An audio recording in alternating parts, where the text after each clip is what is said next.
tatay ngayon. Pagalitan na naman ako ngayon ng tatay. Ika lang, sino ba yun ang tumatawag? Hello, pre. Ay, ikaw pala yun, pre. Kumusta ka na, pre?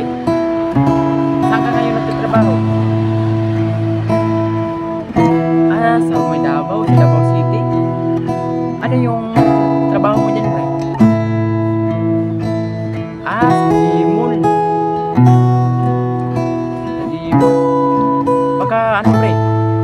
Gusto mo akong ipasok dyan, pre? Baka naman, pre, gusto mo akong mapasok dyan. Hiring kayo yun, pre?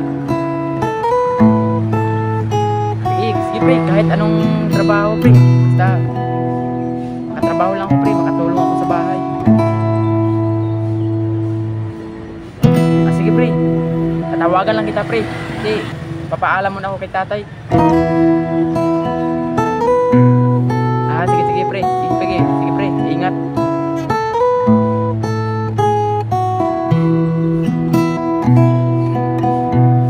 Siguro matutuwa yan si tatay.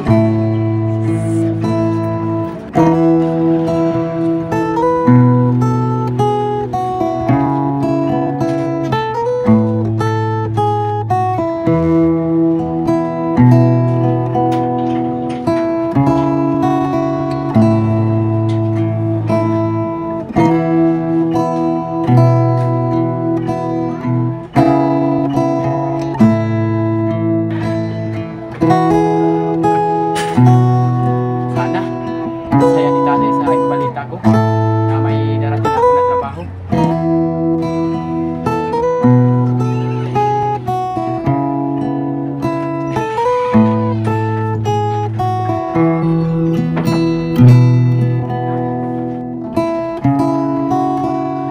Tay, may maganda akong balita sa iyo, tay.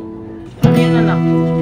Kasi, tay, yung kaibigan ko na sa Davao, tay, na nagtatrabaho sa mall. Sabi niya, tay, hiring daw doon. Anong trabaho kayo, anak? Sa may Gmall, tay, sa Davao City. Mabuti yun, anak. Sana, tay, payagan niyo po, tay.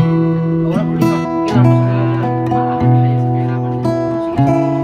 Okay, mo yan. Trabaho mo.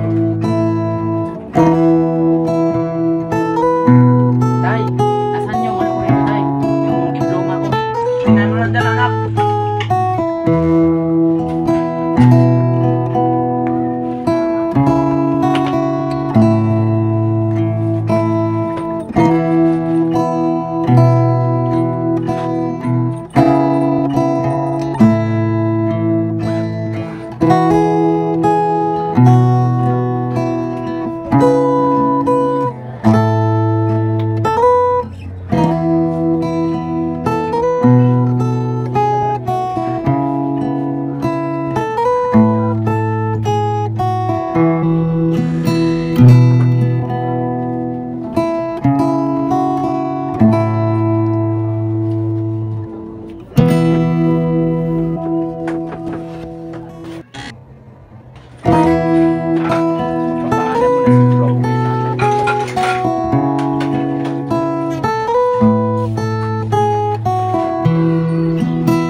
Saan kaya si tatay?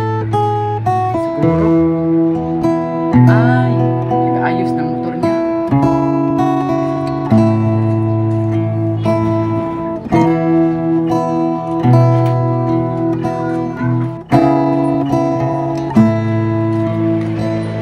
Teka lang, si tatay yan na.